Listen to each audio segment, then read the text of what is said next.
Will a forensic handwriting expert's report hold up in court? Great question.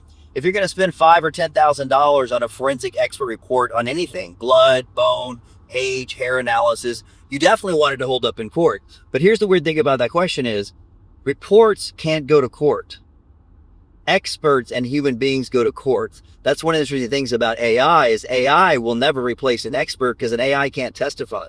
Now, the AI may be able to help someone make a report, may be able to do blood analysis or finger the tip analysis or fingerprint analysis or handwriting analysis, but the experts one has to go to court. So generally, unless you're in small claims court or you're kind of in a arbitration, the report itself is not going to take the place of an actual testimony.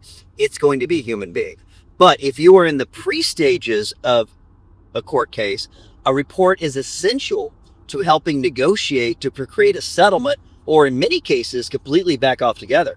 I've written 100-page reports that are so good, the other side decided to capitulate and said, we don't want that guy in court. We will stipulate that that thing is not real, or that will is not, well, they'll stipulate to it, or they'll just drop the case altogether, which happens all the time. So you hire an expert, you get a great report, not to necessarily have the report show up in court, but to have the expert's credibility be threatened to show up in court. And then that may get the entire case dismissed before you have to another spend $60,000 on an attorney. My name is Bart Baggett. If you need help with a forensic docu-examining case, just please call our office. We have offices in many places across the country. We have other experts we refer you to.